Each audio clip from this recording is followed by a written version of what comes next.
On a occupé des églises, on en a détruit, on en a brûlé. Des prêtres ont été arrêtés, des perquisitions ont eu lieu. Autrement dit, cette attaque contre les monastères n'était que le point culminant d'une persécution massive des chrétiens en Ukraine. Et c'est encore plus grave. L'Église orthodoxe russe en Ukraine, qui porte le nom d'Église orthodoxe ukrainienne parce qu'elle est une Église orthodoxe ukrainienne, a été interdite par le régime de Kiev. Depuis 2014, la persécution s'est intensifiée dans le cadre d'une politique à la fois raciste et hostile à la religion. Aujourd'hui encore, des prêtres, des abbés, même des évêques sont arrêtés dans la rue, puis emmenés de force dans l'armée, envoyés au front. Pourquoi n'entend-on rien ni ne lit-on rien sur ce conflit au sein de l'Église en Allemagne?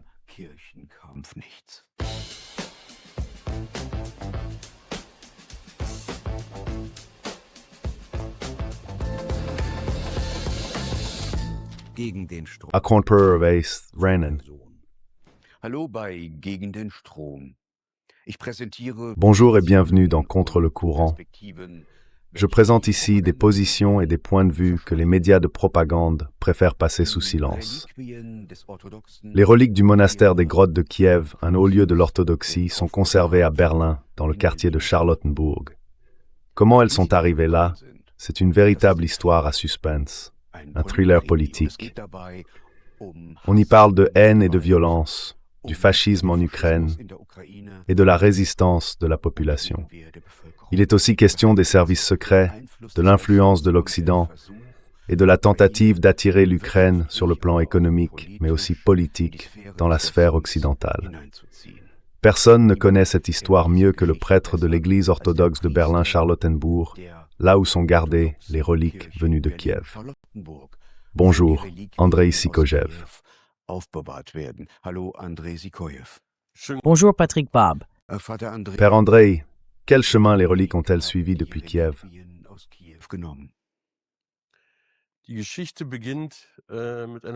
L'histoire commence par une immense tragédie. L'attentat terroriste de Beslan, dans une ville ossète près de Vladikavkaz, où, comme vous le savez, plus de 350 personnes ont été tuées, surtout des enfants, des bébés, des tout-petits, des écoliers. C'était en 2004. À cette époque, l'Église orthodoxe russe à l'étranger a décidé, à mon initiative et avec mon engagement personnel, de lancer l'un des plus grands, ou peut-être le seul grand projet d'aide à long terme, un centre de thérapie du traumatisme pour ces personnes, pour les familles, pour les survivants.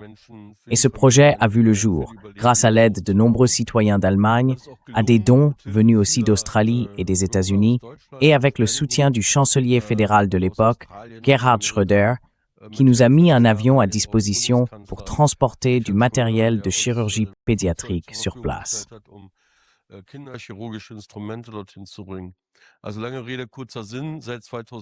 Bref, pour faire court, depuis 2004, nous sommes présents là-bas. Nous travaillons avec des prêtres, des infirmières, des médecins, des enseignants, des thérapeutes dans un monastère du Nord-Caucase. Au fil des années, de nouvelles amitiés se sont créées, beaucoup de liens aussi. Et lors d'un de mes voyages, il y a quelques années, c'était avant la guerre en Ukraine, je me suis rendu en Ossétie. Là, j'ai visité une petite église, une vieille église de l'époque des tsars, que l'un de mes amis avait reconstruite. Elle avait été détruite à l'époque soviétique, comme presque toutes les églises d'Ossétie dans le Nord-Caucase, pendant la période de persécution religieuse, du bolchevisme.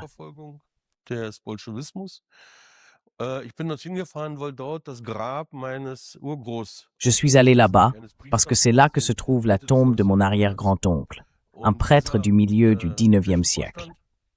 Et ce conseil paroissial, celui qui a construit cette église, comptait parmi ses membres un athlète olympique, un judoka, un lutteur, l'un des sportifs les plus connus de son époque.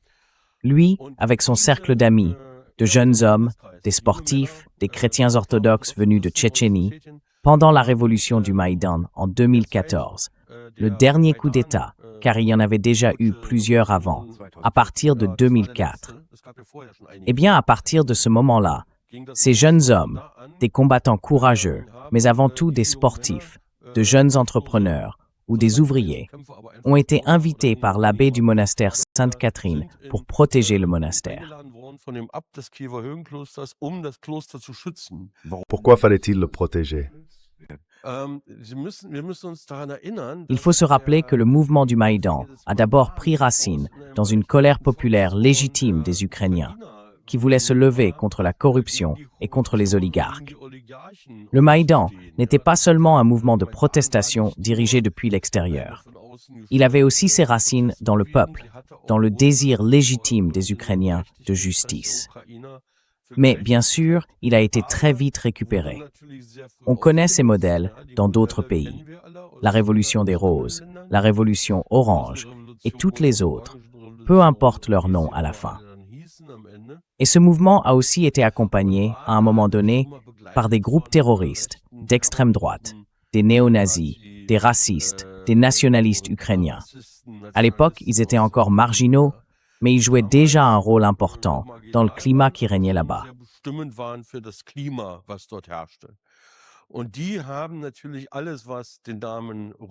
Et ils ont, bien sûr, pris pour cible tout ce qui portait le mot russe dans son nom. Peu importe que ce soit un monastère ukrainien, une église ou d'autres institutions culturelles. Ils les ont harcelés, attaqués et parfois même gravement menacés physiquement. Le monastère des grottes de Kiev, par exemple, a été dès le début au centre du danger. Il a fallu le boucler, le protéger. Et ce sont de jeunes hommes qui s'en sont chargés. Bien sûr, il y avait aussi des hommes et des jeunes de Kiev parmi eux, mais eux, ils étaient formés, expérimentés dans la gestion de la désescalade.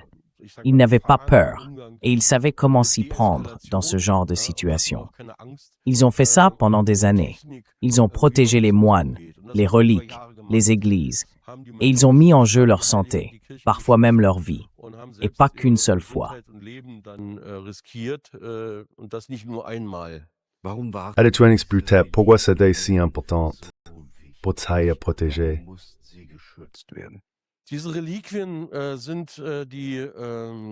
Ces reliques sont les restes physiques, les traces corporelles des saints. Elles remontent à près de 1000 ans, ou du moins au début du christianisme en Russie du Sud, dans les régions slaves du Sud, c'est-à-dire autour de Kiev, là où la mission venue de Constantinople a apporté le christianisme, la culture, l'éducation et la civilisation orthodoxe. Ces saints ont vécu leur foi, et ils constituent le fondement spirituel, intellectuel, biographique et historique du christianisme orthodoxe de la Russe de Kiev.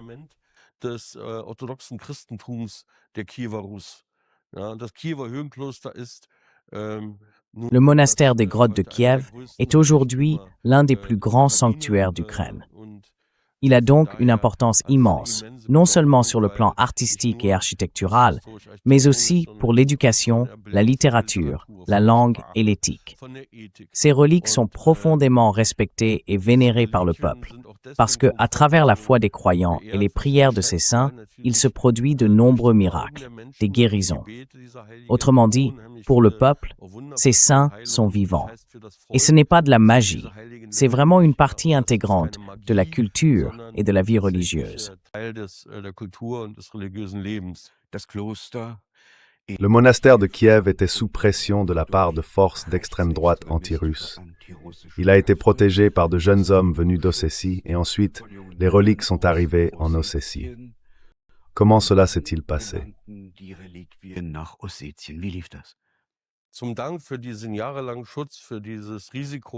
En signe de gratitude pour toutes ces années de protection, pour le risque que les habitants d'Ossétie ont pris, les reliques leur ont été confiées et emportées en Ossétie.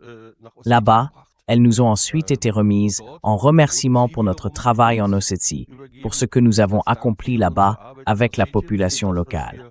Et c'est ainsi que ces reliques, sauvées et transmises à Kiev à l'époque, sont arrivées à Berlin. Elles font maintenant partie de notre église à Berlin-Charlottenburg. Et on peut les voir là-bas. Et ils sont exposés pour être venus. Ce qui est intéressant, c'est que le monastère était sous pression. Est-ce qu'en Ukraine, depuis la révolution orange de 2004, et surtout depuis le coup d'État sur le Maïdan, la pression sur l'Église orthodoxe ukrainienne s'est intensifiée. Ukrainisch-orthodoxe Kirche. Nun, es ist viel schlimmer.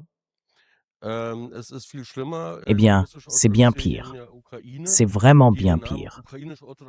L'Église orthodoxe russe en Ukraine, qui porte le nom d'Église orthodoxe d'Ukraine parce que c'est une Église orthodoxe ukrainienne, a été interdite par le régime de Kiev, officiellement. Depuis 2014, la persécution s'est intensifiée dans le cadre de toute cette politique raciste et hostile à la religion menée par les nouveaux dirigeants. Cela est allé jusqu'à la pression directe sur l'Église, la fermeture d'églises, l'arrestation de prêtres, de plusieurs évêques, et même l'arrestation et la détention de l'abbé du monastère. La fraternité a été expropriée, le monastère aussi.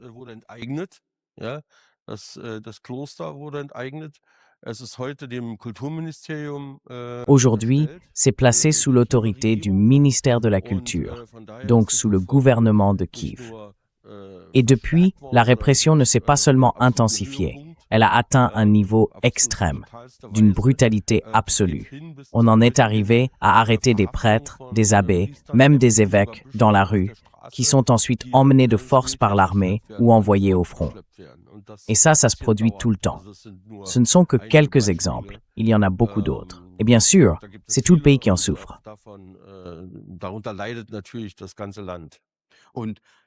Et le monastère des grottes de Kiev n'est pas le seul à subir des pressions. Je pense aussi au monastère de Sviatohirsk. C'est bien ça. Qu'est-ce qui s'est passé là-bas? Le monastère de Sviatohirsk est une laure, c'est-à-dire un grand monastère. Comme la laure des grottes de Kiev, c'est l'un des plus grands sanctuaires du pays. Il se trouve à l'est, dans la région de Kharkiv. Et bien sûr, il est tout près de la ligne de front, depuis le tout début. Là-bas, les habitants sont naturellement liés, sur le plan culturel et linguistique, à la culture russe et à l'orthodoxie russe. Les moines, eux, sont tous ukrainiens. Il y a 3 ans, on y a tout simplement arrêté l'abbé, le métropolite Arseny, et on l'a gardé jusqu'à récemment à l'isolement en détention provisoire, dans des conditions de torture, sans aucune accusation valable. Il a tout simplement été calomnié.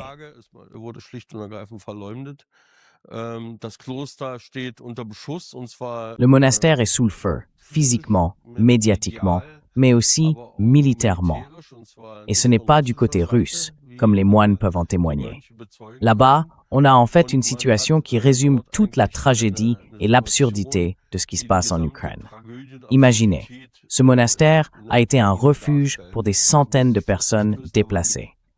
Quand la guerre civile a éclaté dans le Donbass, les moines ont accueilli près de 600 réfugiés, des personnes âgées, des malades, des femmes, des enfants. Ils ont même organisé des écoles entières sur place. Des centaines de personnes, 6, 7, parfois 800, ont vécu là, dans les casemates, dans les cellules du monastère, nourries et soignées par une communauté qui, elle-même, était coupée de tout approvisionnement. Plus aucun pèlerin ne pouvait venir, à cause de la situation et de la guerre. Comment le monastère de Sviatohirsk s'est-il retrouvé sous les tirs? Eh bien, c'est vraiment tout près du front. La ligne de front passe aujourd'hui juste à côté du monastère. Ça veut dire que les villes de Sviatohirsk et de Krasny Liman se trouvent tout près. Et ça dure comme ça depuis des années. La ligne de front est assez stable. Elle bouge un peu, bien sûr, mais seulement de quelques kilomètres. Donc, la ligne de guerre et la ligne de front.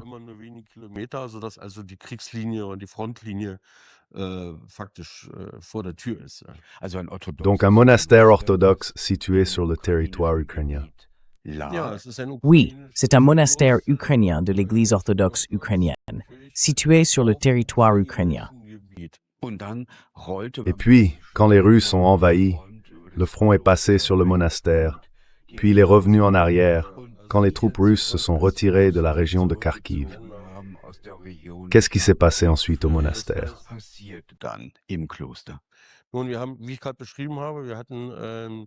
Dort eine Situation, wo Hunderte und Aberhunderte Flüchtlinge dort lebten, und zwar nicht nur für einen Monat oder einen Tag, sondern faktisch ein Flüchtlingslager. Und auch da kam dann natürlich die Not wurde geteilt. Das heißt, die Menschen in der Ukraine, aus den verschiedenen Gebieten haben angefangen, dort Unterstützung zu leisten. Und auch wir haben uns dann eingeschaltet. Un groupe de pèlerins avec 3 autocars a réussi à passer par là, mais il a été arrêté par des postes militaires. Les soldats ont contrôlé les papiers d'identité et ainsi de suite. Das heißt, da wurden Ausweise kontrolliert und so weiter. Und als der erste Bus in der Kirche angekommen ist im Kloster, Et quand le premier bus est arrivé à l'église, au monastère, pendant l'office, le métropolite Arseny a appelé les fidèles. Imaginez une immense église, pleine à craquer, à prier pour ceux qui étaient encore dans les bus et n'avaient pas pu passer, si près du front. Là-bas, les tirs reprenaient sans cesse. À droite, à gauche, il y a même eu une explosion. Et le fait qu'il ait parlé publiquement devant tout le monde d'un poste militaire a été interprété comme une trahison. Il a été arrêté la même semaine et jeté en prison. Comment va-t-il aujourd'hui? Il est gravement malade, vraiment très malade. Bien sûr, avec tout ce qu'il a enduré, il n'a jamais été en très bonne santé, même s'il est encore relativement jeune. L'isolement, la prison, les cellules sans chauffage, les transferts, le stress, les interrogatoires, tout cela a fini par le rendre gravement cardiaque. Pendant des années, il y a eu des tentatives pour le soutenir, venues d'Allemagne, mais aussi de la communauté internationale. Des journalistes ont raconté son histoire, et tout ce travail a finalement conduit des parlementaires, des chrétiens orthodoxes, aux États-Unis, à saisir le Congrès, le nouveau Congrès, après le changement de gouvernement.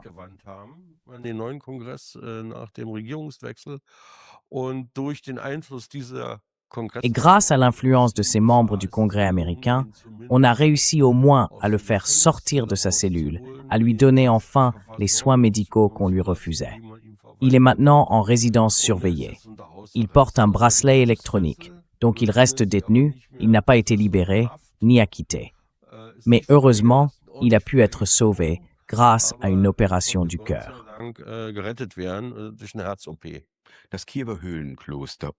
Le monastère des grottes de Kiev et celui de Siergorsk sont sous pression depuis un bon moment, depuis 2014. On voyait déjà depuis longtemps que ce conflit entre l'Ukraine et l'Église orthodoxe allait éclater. Alors quand est-ce que ce combat a vraiment commencé?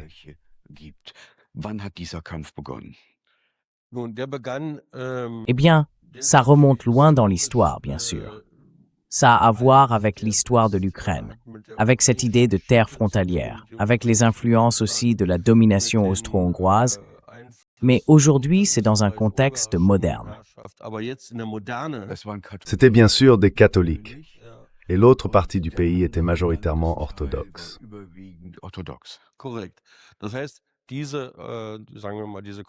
Exactement.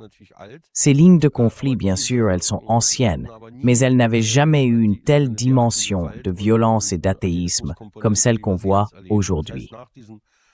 Après le Maïdan, après l'installation du nouveau régime, il y a eu immédiatement l'interdiction du russe comme langue nationale, dans les écoles, dans les administrations, et ainsi de suite.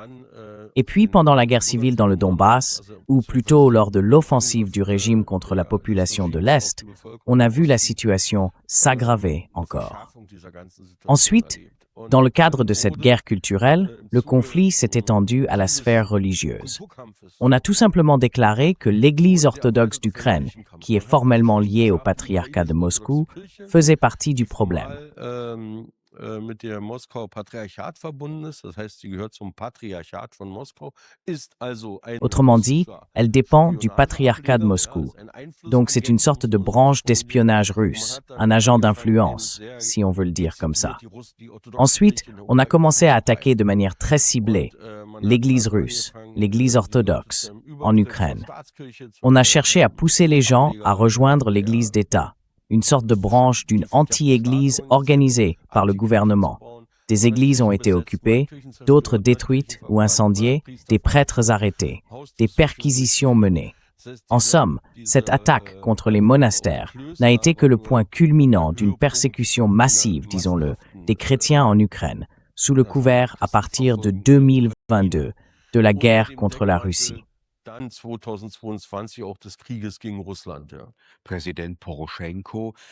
Le président Porochenko, arrivé au pouvoir en mai 2014, a d'abord créé sa propre église orthodoxe, placée sous la tutelle de l'État ukrainien, pour, en quelque sorte, couper tous les liens avec la Russie.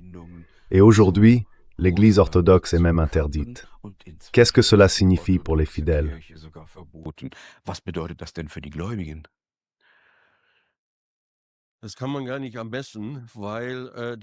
On ne peut pas vraiment dire ça simplement, parce que la plupart des gens en Ukraine, ceux qui vont à l'église, qui sont actifs, qui participent à la vie chrétienne, dans les écoles chrétiennes, bref, qui vivent leur quotidien, ne s'intéressent évidemment pas à une sorte de guerre entre églises. Ils veulent juste mener une vie paisible, y compris dans leurs pratiques religieuses. Mais ça, c'est fini. Ça veut dire que les paroisses qui refusent de s'adapter à cette Église d'État ou d'y adhérer subissent une pression énorme. Tout commence avec les prêtres qu'on harcèle, puis ça continue avec les communautés qui se font attaquer par des groupes violents pour forcer un changement dans la structure de la paroisse. Et ça se passe aussi parfois de manière plus discrète.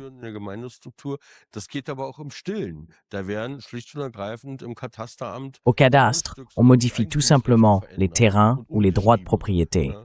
On les réécrit. Et jusque dans l'ouest de l'Ukraine, après les occupations, des églises orthodoxes sont incendiées et détruites. Ces églises restent vides. Personne n'y va à ces prêtres d'État, si on peut dire ça entre guillemets. Autrement dit, la vie quotidienne est devenue extrêmement dure. J'ai encore entendu récemment une histoire selon laquelle même des évêques ne peuvent plus entrer librement dans leurs églises parce qu'ils sont en âge d'être mobilisés et qu'ils risquent d'être arrêtés par les bureaux militaires. En clair, là où il n'y a plus d'église, il n'y a plus de prêtres. Et quand l'église est interdite, elle n'existe plus. Le fait que ces gens-là aient des fils, des pères, des frères qui se battent au front pour cet État, qu'on l'approuve ou non, ça, c'est complètement ignoré. Des observateurs nous envoient des images, des vidéos prises avec leur téléphone, qui montrent comment des nazis ukrainiens empêchent des femmes âgées d'aller à l'église et les frappent.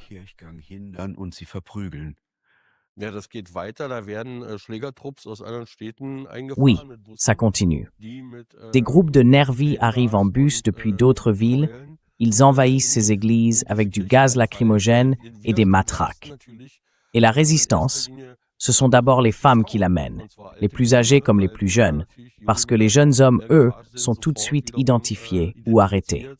Donc ce sont surtout les femmes qui restent sur place.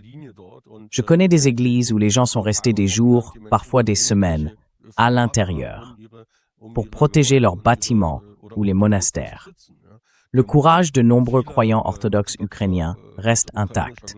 Bien sûr, on essaie de s'adapter, c'est évident. On a tenté de trouver une forme de compromis. J'entends dire que tout à coup, la langue ukrainienne est utilisée pendant les offices contre la volonté du peuple. Je ne veux pas juger si c'est une bonne chose ou non. Mais en tout cas, le régime, lui, n'est absolument pas impressionné par ce genre de manœuvre tactique. Le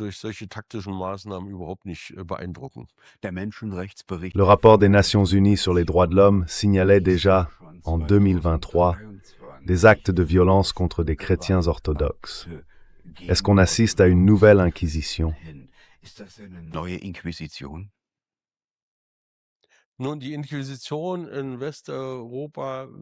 Eh bien, l'inclusion en Europe de l'Ouest avait d'autres causes, et s'est faite d'une autre manière. Là-bas, il s'agissait surtout de certaines adaptations au pouvoir romain. Ici, il s'agit plutôt d'une adaptation et d'une intégration dans le pouvoir de l'État. Un État athée, raciste, corrompu, un véritable État mafieux, attaque l'Église parce qu'il est par nature païen, parce qu'il est athée, et parce que les croyants orthodoxes, les chrétiens en général, ne rentrent pas dans cette vision du monde. Et l'Église orthodoxe, bien sûr, reste un pilier de l'unité entre l'histoire russe et l'histoire ukrainienne. On ne peut peut tout simplement pas séparer les deux. Das lässt sich halt nicht auseinandertrennen, ja. Et ce moment que c'est créé du lien communautaire. Ja, man könnte jetzt sagen, das sind siamesische Oui, Zwillinge. on pourrait dire que ce sont des jumeaux siamois, ou simplement des jumeaux, des frères, des sœurs. On peut aussi dire que c'est une seule et même personnalité historique, selon la façon dont on veut le voir. Mais malgré tout, c'est évidemment une dimension historique indissociable qu'on essaye de briser de cette manière. Ça ne marchera pas, j'en suis convaincu. Mais la souffrance, la persécution, la terreur, tout ça est omniprésent, à petite comme à grande échelle. Les gens ont tout simplement peur. Im Kleinen wie im Großen. Die Menschen haben einfach Angst.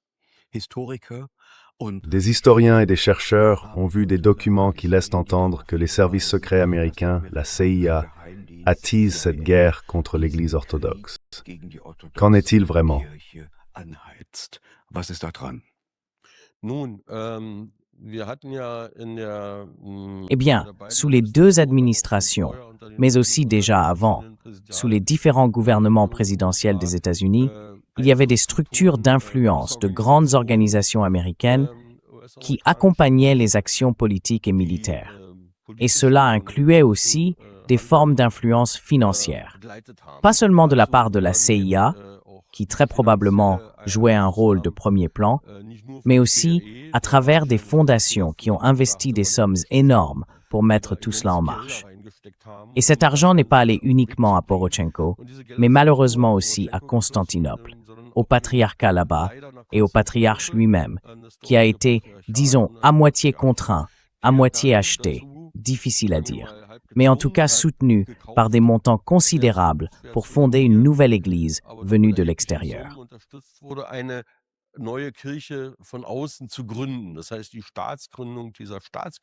Autrement dit, la création de cette église d'État par Porochenko s'est faite sur le plan canonique par le patriarcat de Constantinople. Dans cette nouvelle église d'État, il a rassemblé toutes sortes de réfugiés, d'évêques hérétiques ou schismatiques, de demi-criminels, de personnes qui avaient été réduites à l'état laïque. Bref, un mélange assez bigarré de gens qui, en Europe de l'Ouest, n'auraient probablement jamais obtenu une paroisse, mais qui là-bas ont été immédiatement installés. Et bien sûr, dans un grand pays peuplé comme l'Ukraine, il est aussi question de beaucoup d'argent. Une église, une communauté, un diocèse peuvent utiliser cet argent pour la charité, pour construire des églises, pour aider les pauvres. Mais ils peuvent aussi s'enrichir eux-mêmes. Et c'est exactement ce que font ces gens-là.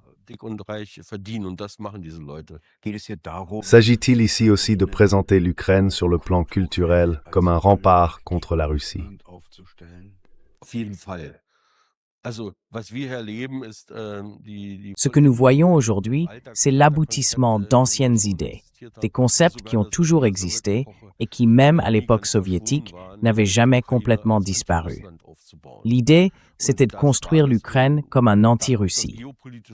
Et derrière cela, il y avait bien sûr un intérêt géopolitique. D'abord celui des Américains, puis celui des Européens de l'Ouest, avec l'Union européenne et l'élargissement de l'OTAN. L'objectif, c'était de créer un terrain de manœuvre, un théâtre de guerre, comme on l'a vu ensuite. En réalité, il s'agissait de transformer cette région en une zone grise, une sorte d'espace neutre, évidemment aussi sous l'influence de grandes entreprises internationales. Menschen aus dem Donbass haben Des habitants du Donbass m'ont raconté que les Américains envoient d'abord des groupes religieux, des fanatiques, des adventistes, qui prétendent vouloir évangéliser la population. Mais derrière tout ça, il y aurait les services secrets. Qu'est-ce qu'il y a de vrai là-dedans? Dahinter stehe der Geheimdienst. Was ist da dran? Der Einsatz oder die Einflutung von L'arrivée ou l'infiltration de ce genre de groupes schismatiques, y compris issus du milieu protestant, c'est quelque chose qu'on connaît depuis les années 90, depuis la perestroïka. À cette époque, toutes sortes de groupes, de Scientology aux témoins de Jéhovah, ont déferlé sur les pays traditionnellement orthodoxes, que ce soit en Ukraine, en Biélorussie ou à Moscou. Entre-temps, tout cela a été stoppé. Mais en Ukraine, aujourd'hui, tout est de nouveau ouvert. Et justement, dans le Donbass, qui n'a toujours pas de structure vraiment établie, c'est encore, de fait, une zone de guerre. Ces groupes trouvent évidemment à nouveau un terrain pour s'implanter. Bien sûr, ils ont aussi leur place en Ukraine. Et qu'ils soient, s'ils viennent de l'étranger, liés à d'autres groupes d'intérêt, ça ne m'étonne pas du tout. J'en avais encore rien entendu, mais en voyant ou en entendant ce rapport, je peux tout à fait y croire. Pour moi, il n'y a absolument aucun doute que cela puisse être vrai. Pourquoi n'entend-on rien ni ne lit-on rien sur ce conflit au sein de l'Église en Allemagne?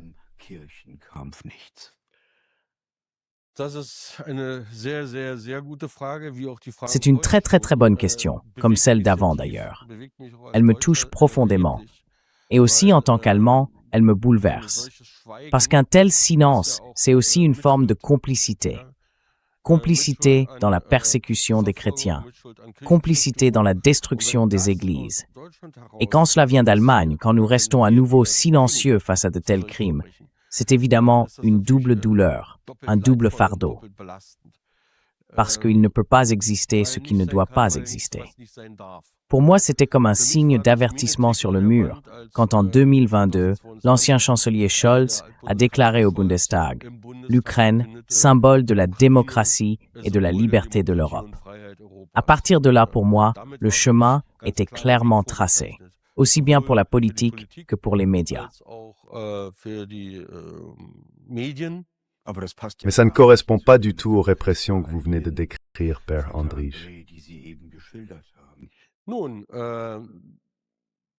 Eh bien, peut-être pas à l'époque, peut-être pas dans l'idée d'origine, mais je pense quand même qu'un nouveau récit a été créé ici et qu'une nouvelle réalité a été installée. Et on le voit bien, la guerre, le terrorisme, ce n'est plus seulement en Ukraine, c'est aussi devenu une réalité normale chez nous, dans notre société.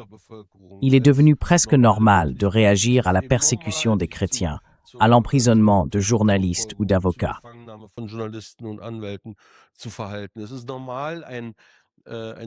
C'est devenu normal de financer un régime qui, selon toutes les sources américaines, européennes et autres, est profondément corrompu.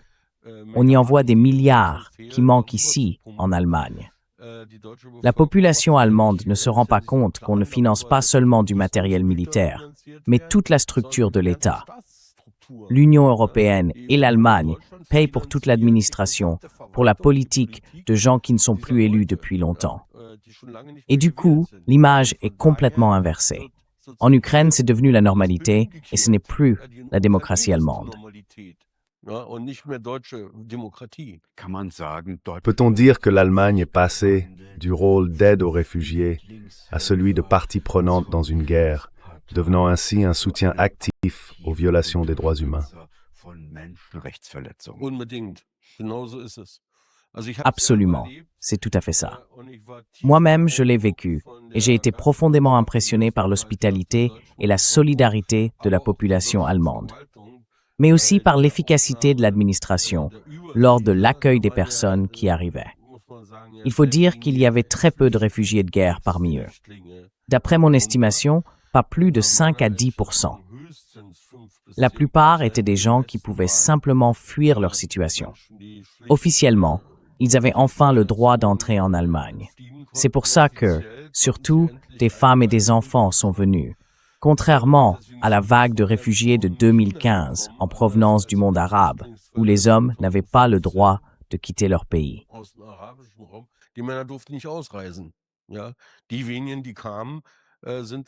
Les quelques-uns qui sont arrivés ont traversé les rivières, les fleuves frontaliers, ou se sont enfuis à travers les forêts, parfois sous les tirs.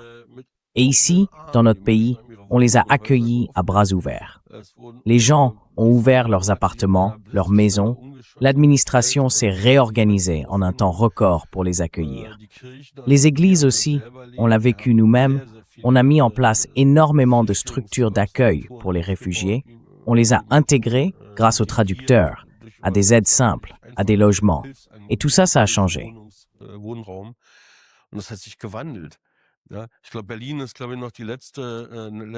Je crois que Berlin est encore le dernier land à appliquer le programme d'accueil des réfugiés aussi largement qu'en 2022.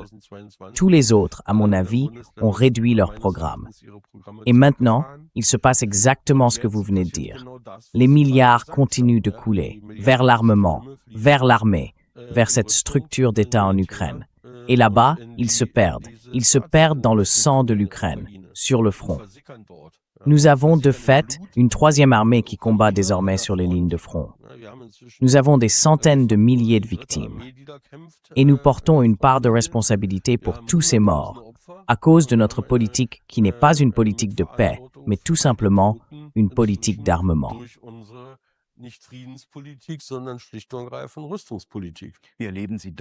Comment vivez-vous cela en tant que prêtre à Berlin-Charlottenburg?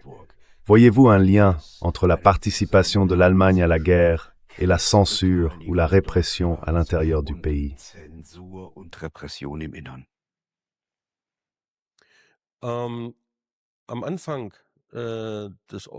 Au début de la guerre ouverte en Ukraine, donc en 2022, et je le rappelle encore une fois, la guerre dans le Donbass a été complètement ignorée pendant 8 ans, avec ces milliers et milliers de victimes civiles causées par le régime en place là-bas.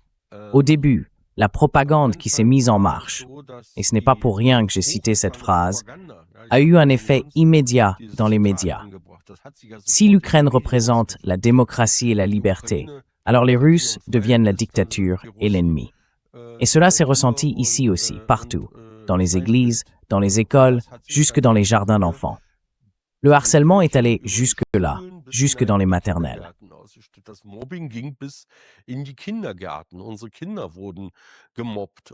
Nos enfants ont été harcelés. Les élèves russes ont été montrés du doigt. Dans notre église, les vitres ont été brisées. Et ce n'étaient certainement pas des réfugiés ukrainiens, mais bien des Allemands surexcités, probablement aussi des jeunes.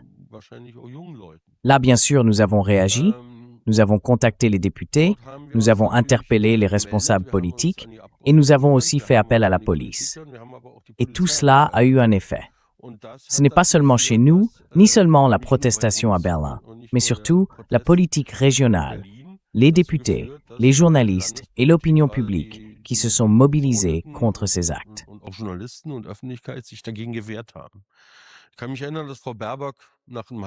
Je me souviens que Mme Baerbock, au bout de 6 ou 9 mois, a fini par dire « Ça ne peut pas continuer comme ça.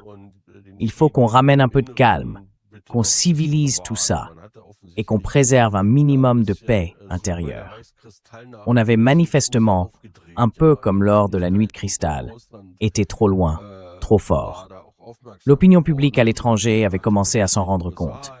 Il y avait des reportages aux États-Unis, en France, surtout quand il s'agit de structures présentes ici depuis presque des siècles, comme l'Église orthodoxe, qui est la 3e plus grande église du pays.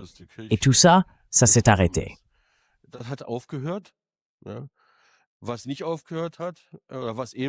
Ce qui n'a pas cessé, ou plutôt ce qui a aussi cessé, c'est l'accès à la politique fédérale, aux députés, au Bundestag et aussi l'accès aux médias. Je me souviens, par exemple, pendant la guerre de la Géorgie avec l'OTAN en Ossétie, en 2008, il y avait une coopération totale avec Bild ou Springer. Ils ont rapporté les faits de manière objective et ont repris notre point de vue, notre analyse de cette agression venue de l'extérieur. Nous avons aussi donné des interviews à la Süddeutsche Zeitung quand Pussy Riot, lors du scandale à Moscou, avait profané les églises. Là encore, notre position, notre évaluation avait été reprise.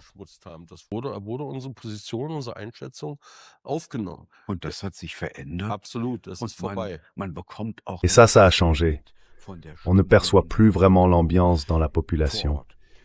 Sur place, une fois, j'ai passé la nuit au monastère de Melitopol.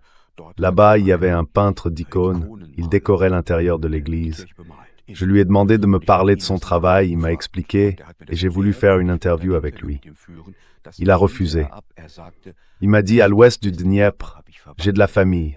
Si elle apprend que je travaille ici, elle ira en prison. Et puis, j'ai parlé avec un autre homme au monastère pendant le dîner, autour de Pelmenis. Il m'a dit, J'ai de la famille à l'ouest du Dniepr, il faut aussi qu'on les libère. Donc là-bas, on parle de libération. On a l'impression que les représailles viennent du côté ukrainien. Vous, comment percevez-vous cela? Die Repressalien gehen von der Seite der Ukraine aus. Wie nehmen Sie das wahr? Die Repressalien in der Ukraine? Ja. Ja, selbstverständlich. Les répressions en Ukraine? Oui, bien sûr. Ces répressions ne touchent pas seulement les chrétiens orthodoxes, leur communauté ou l'Église orthodoxe d'Ukraine. Elles concernent aussi toutes les personnes liées, d'une manière ou d'une autre, à la culture russe, qu'elle soit linguistique ou culturelle. La destruction des monuments de Pouchkine, Dostoïevski ou Bulgakov, ce n'est pas un hasard. Ce n'est pas seulement un geste symbolique, c'est quelque chose qui se poursuit en profondeur. Ces répressions dans le pays sont omniprésentes. Mais il faut aussi comprendre une chose. Quand on parle de l'Ukraine ou des Ukrainiens, eh bien, ça n'existe pas vraiment comme un tout homogène. Je dirais qu'il y a au moins 5 ou 6 groupes de population différents, avec des perspectives politiques très variées. Bevölkerungsgruppen mit ganz unterschiedlicher politischer, religiöser Ausrichtung. Il y a des courants religieux. Il y a des patriotes nationalistes absolus. Je ne veux pas juger ça tout de suite. Appelons-les simplement comme ça. Il y a des gens totalement indifférents. Il y a les profiteurs de guerre, à grande ou à petite échelle. Ces milliards doivent bien aller quelque part. Ils finissent aussi par se répandre vers le bas. Et la participation à ces flux d'argent continue de circuler. Et puis il y a les gens qui souffrent, qui endurent tout ça, qui doivent se taire, ou encore les croyants, ceux qui s'engagent, qui défendent leurs églises. Et j'ai trouvé ça intéressant aussi. Le métropolite du monastère de Melitopol m'a dit que les fidèles à l'ouest du Dniepr, donc dans la partie ukrainienne du pays, subissent une telle pression qu'ici, la nuit, ils organisent activement des aides à la fuite. Vous en savez quelque chose?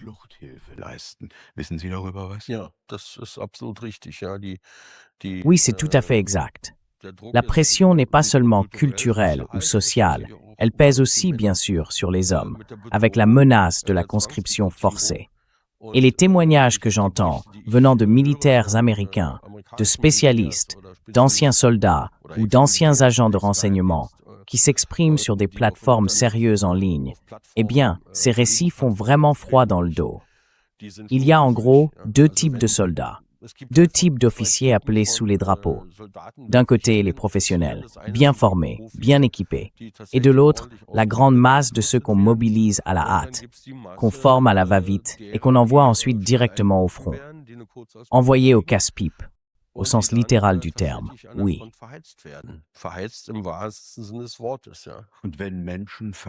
Et quand des gens sont littéralement broyés, quand des chrétiens orthodoxes subissent une telle pression qu'ils quittent l'Ukraine pour partir en Russie, c'est quand même ce pays qui a accueilli le plus grand nombre de réfugiés. Alors comment peut-on dire dans ces conditions que ce sont les valeurs occidentales qu'on défend?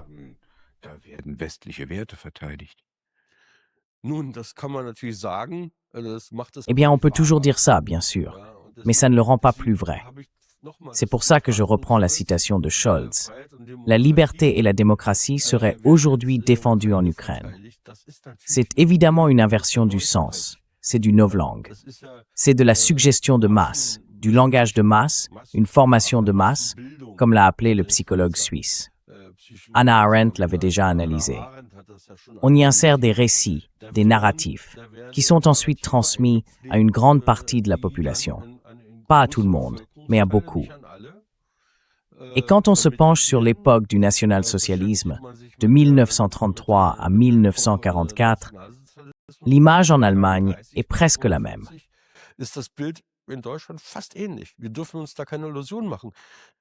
Il ne faut pas se faire d'illusions. Le régime nazi sous Hitler n'a été soutenu activement que par environ 30% de la population. Le vrai problème, c'était la majorité silencieuse. Mais elle ne représentait qu'un tiers, elle aussi. Il y avait un tiers, peut-être un quart, 25%, certains disent 30%, qui d'une manière ou d'une autre étaient contre et ont résisté. Il existait toute une culture de la blague, de la dérision. Les gens s'engageaient dans les paroisses catholiques, dans les églises, dans les mouvements de jeunesse. Il y a énormément de recherches sur ce sujet. Unheimlich viele auch Forschung zu diesem Thema. Wenn wir zurückkommen zur Ukraine. Si on revient à l'Ukraine et qu'on voit comment les chrétiens orthodoxes y sont activement persécutés, alors si on met de côté les contes de fées occidentaux, l'Ukraine d'aujourd'hui est une dictature militaire pro-fasciste. Die Ukraine heute eine profaschistische Militärdiktatur. Der Begriff ist auf jeden Fall zutreffend. Ja. Le terme est tout à fait approprié. On pourrait encore le préciser, l'analyser plus en détail. On pourrait dire qu'en regardant les choses du point de vue économique et financier, c'est un gouvernement de substitution mis en place par les services secrets et les grandes entreprises, et qui d'ailleurs n'est plus élu. D'un point de vue idéologique et historique des religions, c'est un gouvernement athée, païen, un gouvernement sataniste, qui en réalité échange de vent Gottesing. Geld gegen Blut bezahlt, ja, ein russischer Religionsphilosophe. Un philosophe religieux russe installé en Amérique a dit un jour que tout cela ressemblait à un bioréacteur satanique, mis en place là-bas où des milliards affluent de l'OTAN et de l'Union européenne, payés au prix du sang. Et que font les Ukrainiens? Le régime ukrainien fournit les hommes. Ils ont même leur soutien ici, en Allemagne, qui disent « Oui, les jeunes hommes doivent rentrer, on va mettre en place des systèmes pour les renvoyer au front ». Les responsables politiques d'Europe de l'Ouest demandent maintenant que l'âge de la conscription soit abaissé à 18 ans. On discute même de l'idée d'envoyer des femmes au front. Ça fait partie du tableau. L'argent est-il blanchi avec du sang en Ukraine? C'est comme ça que je le formulerai. On ne lave pas les mains, on agit. Des vies humaines contre de l'argent. Et militairement, c'est totalement absurde. Parce que franchement, je ne connais aucun expert militaire occidental, que ce soit en Allemagne, aux États-Unis ou en Suisse, qui dise encore que cette guerre peut être gagnée sur le plan militaire. Il n'y a tout simplement plus rien à espérer de ce côté-là. Et pourtant, la guerre continue. Pourquoi? Quel est l'objectif? C'est une très bonne question, une parmi beaucoup d'autres aujourd'hui. Je me la suis posée longtemps, parce que je ne crois pas que la bêtise de la politique européenne, avec quelques exceptions, bien sûr, soit à ce point qu'on puisse vraiment penser qu'un jour, les Allemands, les Français ou les Italiens mèneront une guerre réaliste contre la Russie.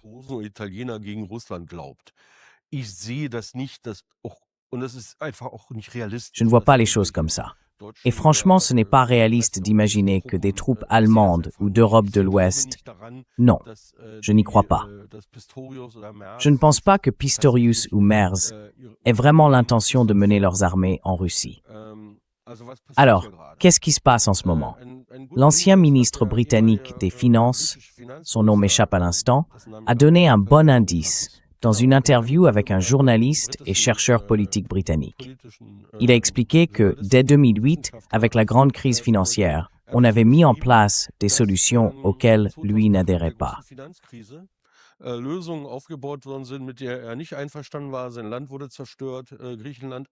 Son pays a été détruit, la Grèce.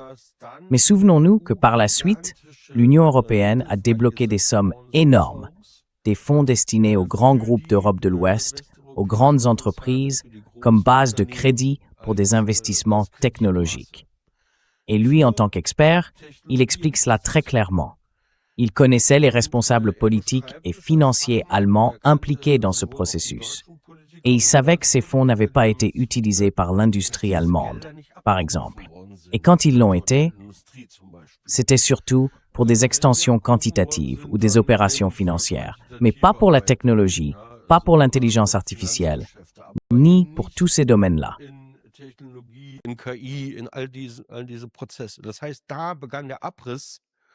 Autrement dit, c'est là que tout a commencé à s'effondrer. C'est à ce moment-là que le démantèlement des piliers ouest-européens, du développement technologique allemand, dont vos invités issus de l'industrie parlent aussi, s'est vraiment installé. Pendant ce temps, la Chine monte, la Russie monte, l'Inde, l'Iran aussi. Tout ça se passe en parallèle. Et l'Allemagne perd ses marchés. Puis vient la crise énergétique. Nord Stream 2, toutes ces histoires, on les connaît. Alors, que faire maintenant? Que peut encore faire l'Allemagne? Et la décision tombe, investir dans l'armement, choisir la voie la plus simple.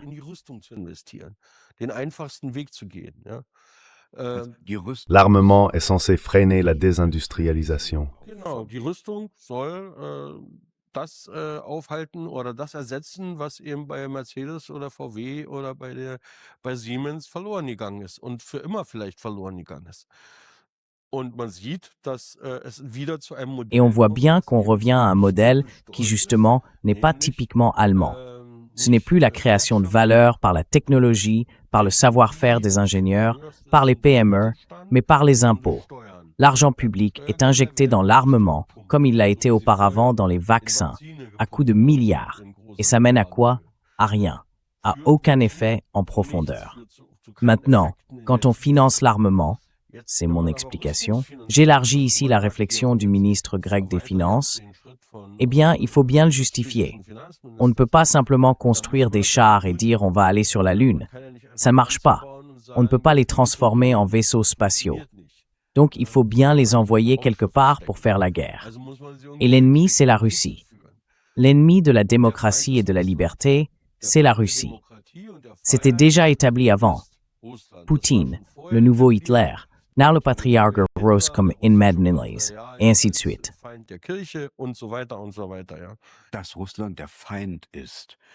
Que la Russie soit l'ennemi, ça ce n'est pas seulement de la propagande. C'est visiblement aussi une partie de la stratégie. Vous connaissez bien l'Ossétie, la région du Caucase. On vient d'avoir des élections en Arménie. Pachinian, le président pro-occidental, a obtenu environ 49% des voix. Une délégation menée par Ursula von der Leyen et le président Macron s'était rendue à Erevan juste avant. Alors qu'est-ce que ça veut dire? Est-ce qu'on cherche à conquérir de nouveaux marchés ou bien à frapper la Russie sur son flanc géostratégique dans le Caucase?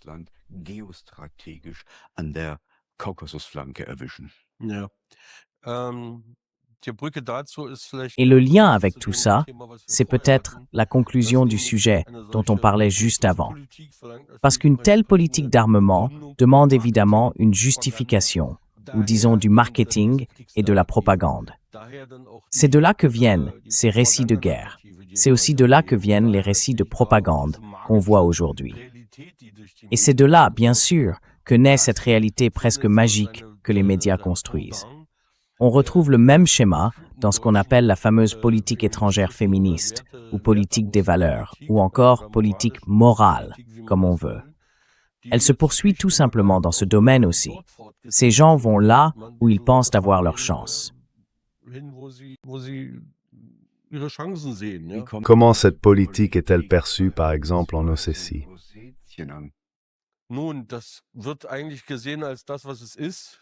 Eh bien, c'est perçu en fait pour ce que c'est. Une nouvelle tentative de créer des foyers de guerre, des zones à risque ou de nouvelles lignes de front. À mon avis, l'Arménie vit aujourd'hui la même tragédie que l'Ukraine il y a 20, 15 ou 10 ans. On essaye d'en faire un nouvel anti-Russie, mais cette fois dans le Caucase du Sud. Et on voit bien que ça ne marche pas du tout. Il suffit de regarder les succès économiques et militaires de l'Azerbaïdjan, qui a même obtenu la tolérance de la Russie. Parce que les revendications de l'Arménie, dans cette politique à la fois extrêmement nationaliste et complètement déconnectée du réel menée par Pachinian, ne sont plus reconnues par personne. Même la puissance protectrice, la Russie, a dit clairement, pour un tel régime, nous n'allons pas risquer la vie de nos soldats.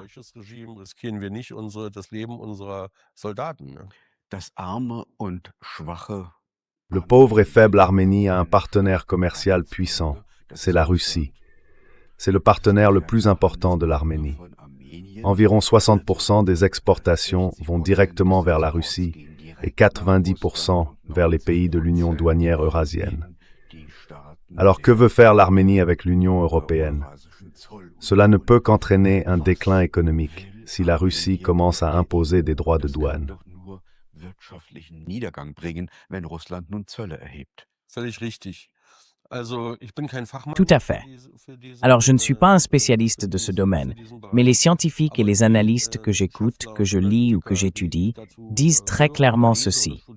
C'est, pour ainsi dire, excusez l'expression, le rêve humide d'une petite élite arménienne qui rêve d'être protégée, soit par les États-Unis, et si ça ne marche pas, par la France et l'Allemagne. Ce sont des idées géopolitiques absurdes qui réapparaissent régulièrement chez de petites nations de la région du Caucase.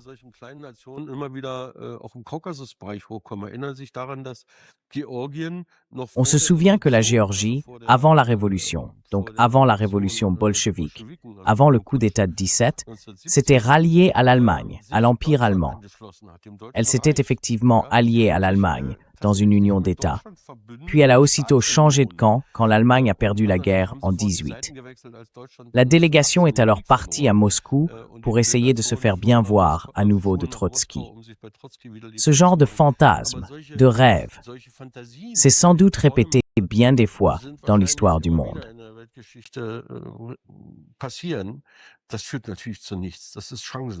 Ça ne mène évidemment à rien, c'est sans aucune chance.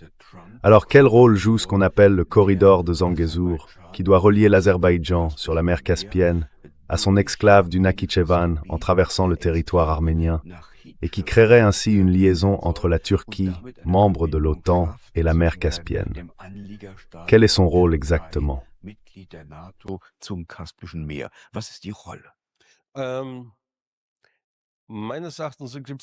À mon avis, il y a deux aspects. D'un côté, sur le plan tactique et à court terme, les Américains ont freiné le MI6 britannique et les ambitions militaires de l'Angleterre. C'était donc clairement une action dirigée contre Londres. À plus long terme, sur le plan stratégique, il s'agit aussi de l'Iran, de l'axe au nord, pour sécuriser la campagne menée là-bas. Et sans doute aussi d'un coup porté ou d'une pièce du puzzle contre la Chine, en lien avec l'axe de la route de la soie. Voilà, disons que ce sont les éléments qu'on peut percevoir, même sans être un spécialiste.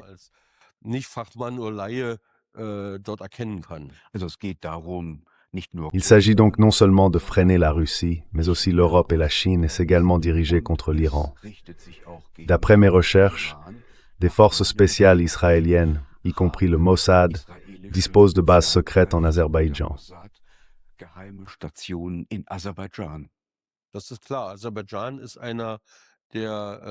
C'est clair. L'Azerbaïdjan est l'un des partenaires d'alliance d'Israël, même si cette relation est un peu trouble. On sait qu'il y a eu, l'an dernier, des attaques sous fausse bannière contre l'Azerbaïdjan. Des missiles israéliens qui devaient tomber sur le territoire azerbaïdjanais ont été interceptés. L'opération a été stoppée et depuis, on n'en entend plus parler. Mais il ne faut pas oublier que l'Azerbaïdjan est aussi un grand partenaire commercial de la Russie, bien plus important que l'Arménie. Les élites azerbaïdjanaises sont bien implantées en Russie, dans de grands secteurs économiques. Et inversement, une grande partie des exportations de pétrole russe passaient, jusqu'à récemment du moins, par des structures azerbaïdjanaises. Autrement dit, les liens sont étroits des deux côtés, et la manière dont tout cela va évoluer reste complètement ouverte.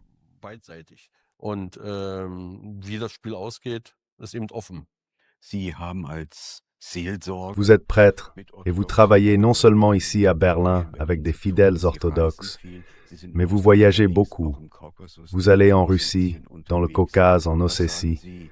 Que dites-vous à vos fidèles qui s'inquiètent de ces guerres sans fin dans le monde?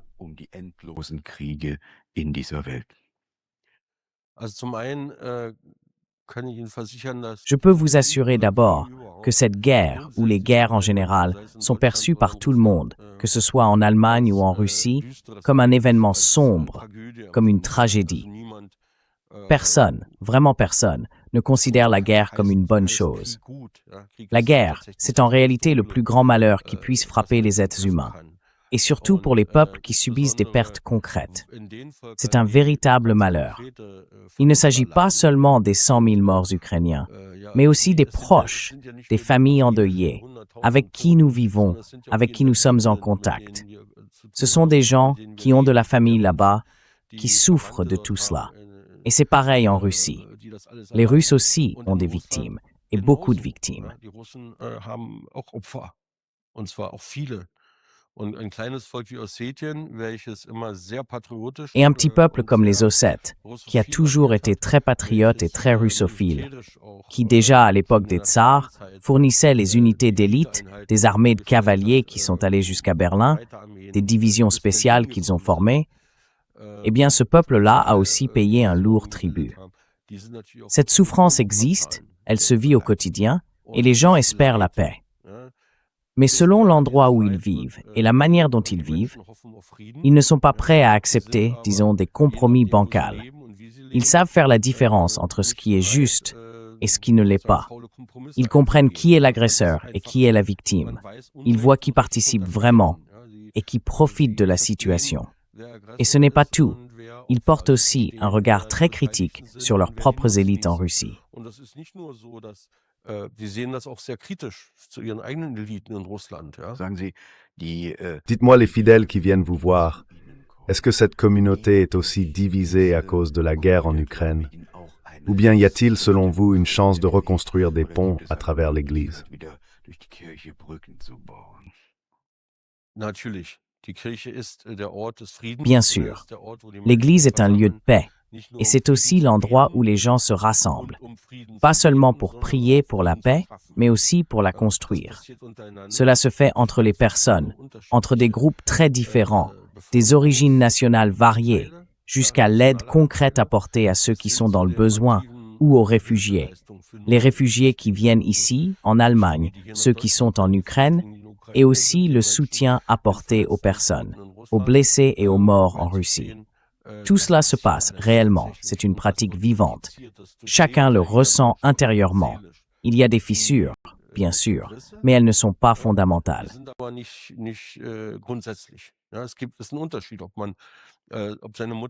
Il y a une différence, bien sûr, entre quelqu'un dont la mère vit à Kiev et a entendu les sirènes la nuit, et quelqu'un qui vit ici, en Russie, depuis des décennies, dans la paix et la tranquillité.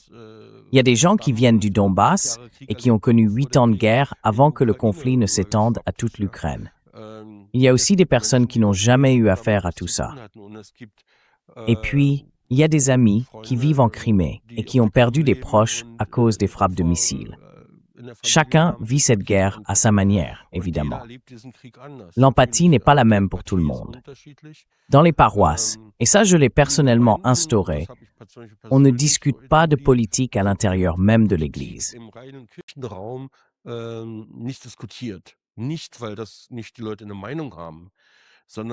Pas parce que les gens ne pensent pas ainsi, mais parce que les émotions, les peurs et peut-être aussi la colère finissent par prendre le dessus sur le dialogue ou même sur la prière.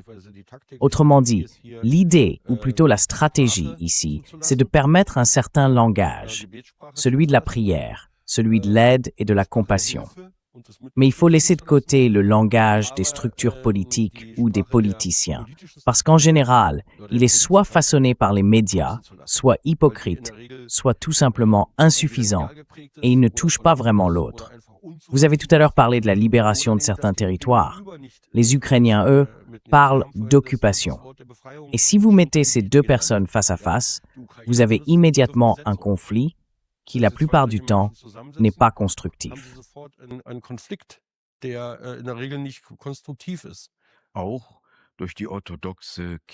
Même au sein de l'Église orthodoxe, il y a une fracture, dit Andrei Sikoyev, le prêtre de l'Église orthodoxe à Berlin-Charlottenbourg. Mais il ajoute aussi que l'Église, la foi, c'est un lieu de paix. Il affirme que l'Église en Ukraine, l'Église orthodoxe, est interdite, qu'elle subit des pressions, et que l'Ukraine est aujourd'hui une dictature militaire pro-fasciste. Merci beaucoup pour cela. Ici, dans À Contre-Courant, nous présentons des positions et des points de vue que les médias de propagande passent sous silence. Welche die Propagandamedien verschweigen.